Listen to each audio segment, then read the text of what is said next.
I'm Lee Moore. I'm Rob Moore. And this is the Chinese Literature Podcast. Today, we are going to begin a series that Rob and I have been wanting to do for a long time. We've got a series on Lu Xun, the supposed founder of modern Chinese literature. He's written stories, he's been a translator, he's written essays out the wazoo, just this kind of foundational figure. And we've done some podcast on him early in our podcasting career, and then because we had done so many, Rob, I think we kind of just sort of dropped off. We dropped off, but what's interesting is that in the current political climate, a figure like Lu Xun begins to take on a lot more importance.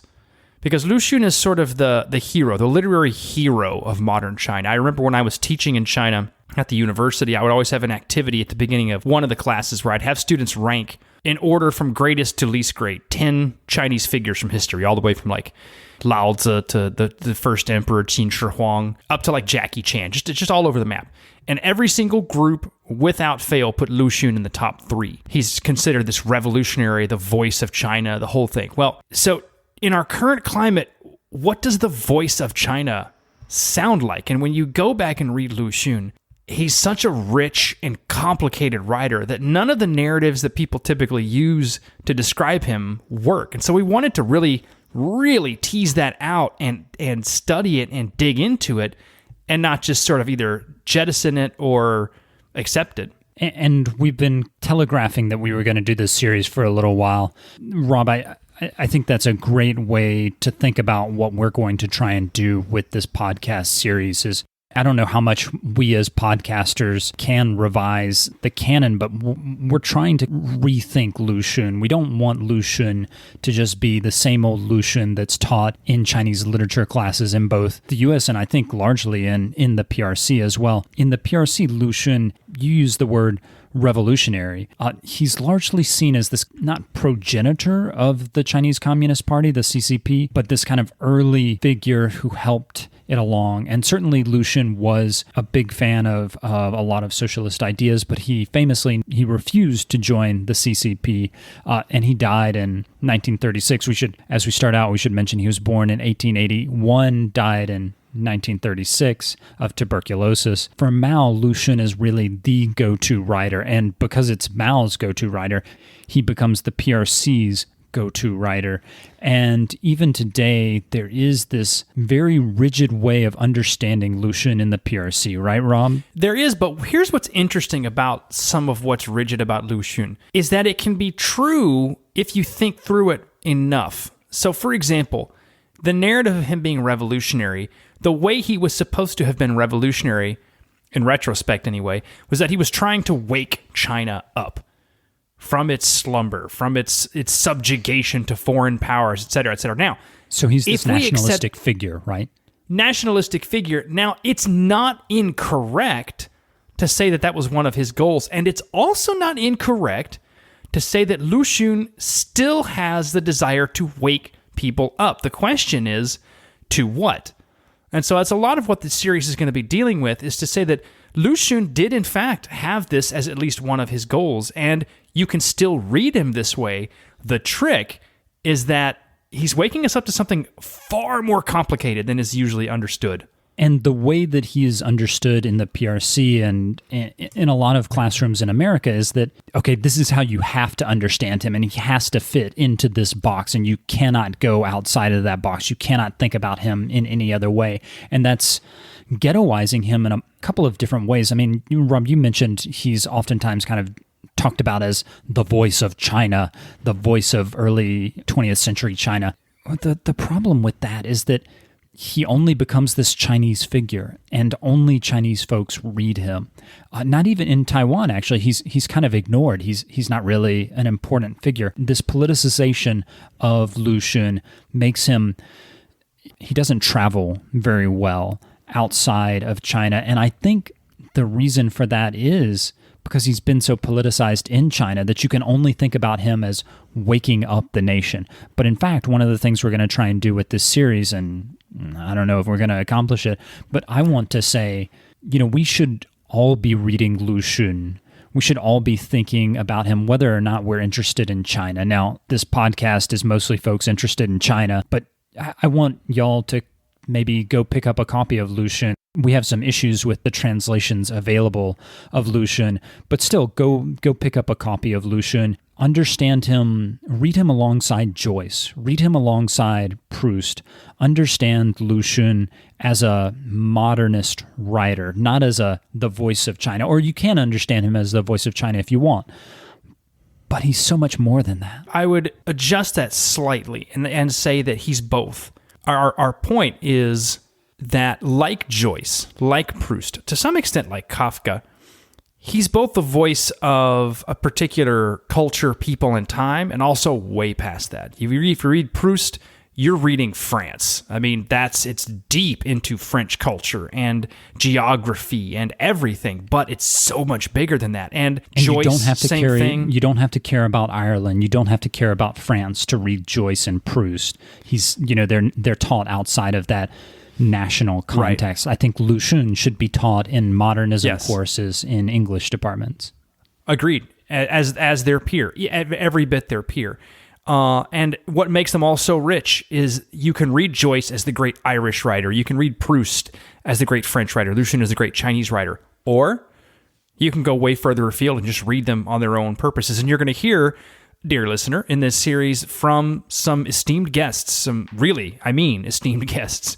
We were very fortunate with people agreeing to discuss this stuff with us about their experiences with Lu Xun and how many of them come at Lu Xun with no interest whatsoever in China, or maybe just a beginning interest, like, hey, what's this Chinese literature thing all about? And just being utterly floored by what they read. So I think that's a great point to turn away from introducing the podcast series and turn to today's discussion, which is Lu Xun as a writer, how he developed his biography, and briefly touch on something near and dear to Rob's heart, some of Lu Xun's earliest translations and kind of how those were developing as he was thinking about what writing is. Rob, who is Lu Xun? Lu Xun, first of all, that was not his real name. He's Zhou Shuren is his name. He's the oldest of four brothers. One of his other brothers was Zhou Zuoren, who was also a very famous writer in early modern China. He was born in 1881 in Zhejiang province to a scholarly family, though not necessarily a wealthy family. This is important.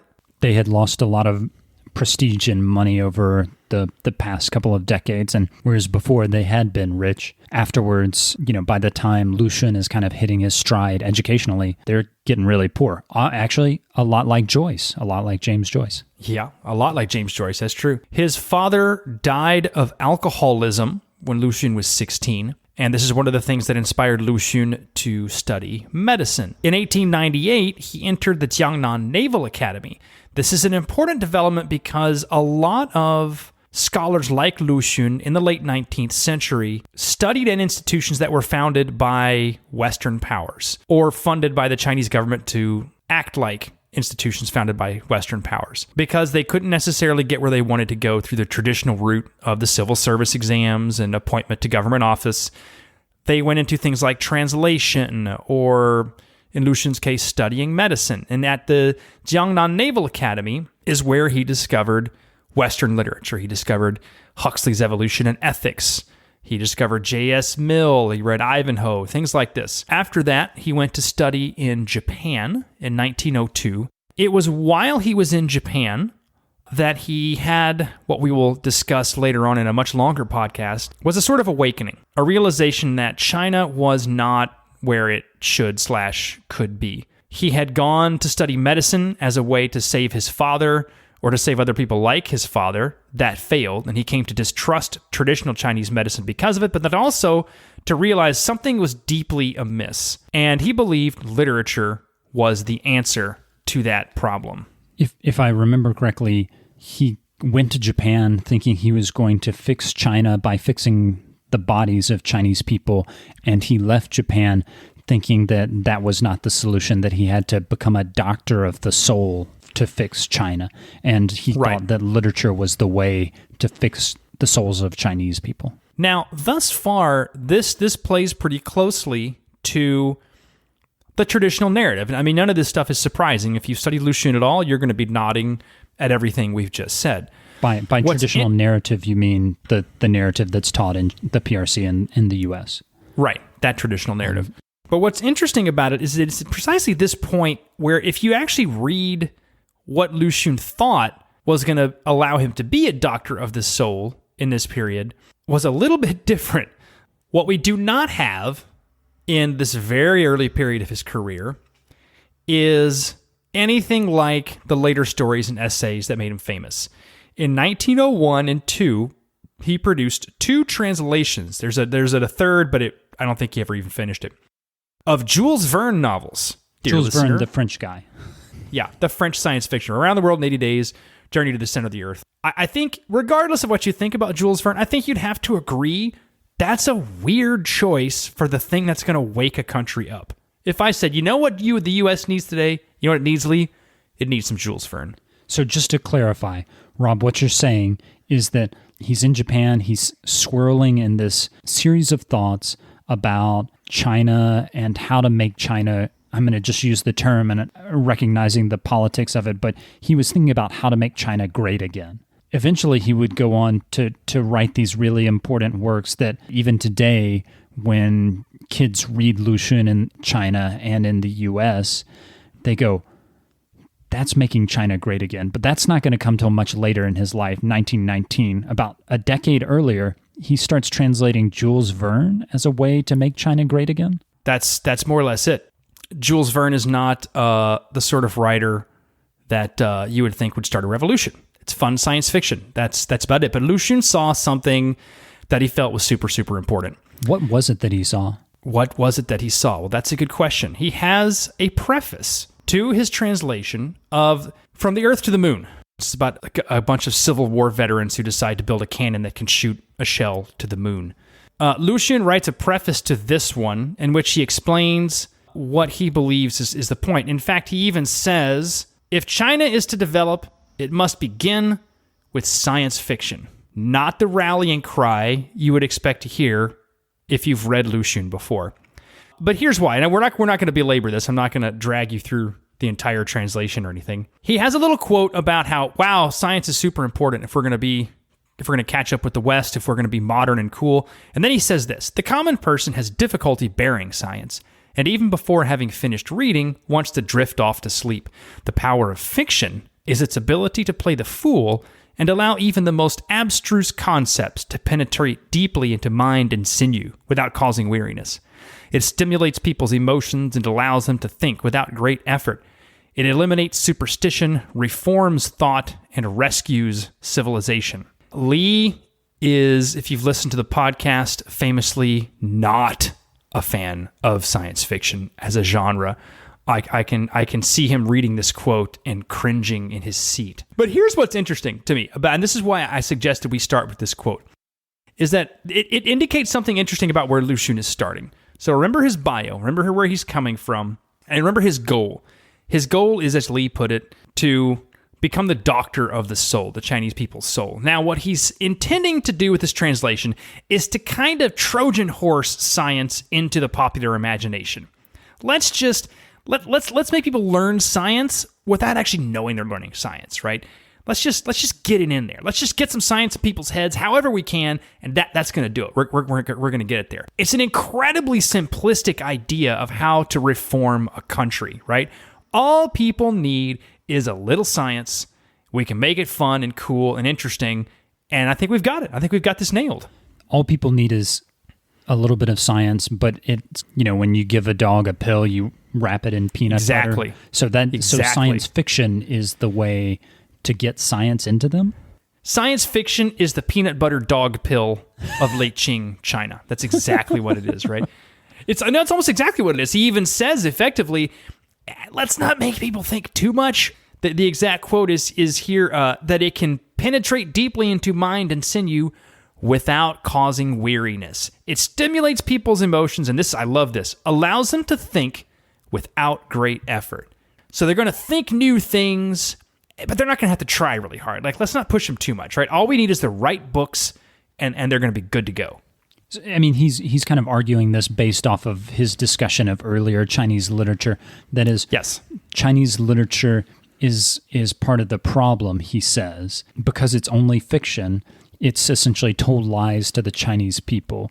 but because it's entertaining, they liked it. So Chinese people end up only believing lies because they enjoy the fun of fiction. So his remedy, and the way he's going to fix China's soul at this point, the way he's going to make China great again, is to give them that same amusement that comes with fiction, but teach them science. It's just such a weird kind of... It's so weird.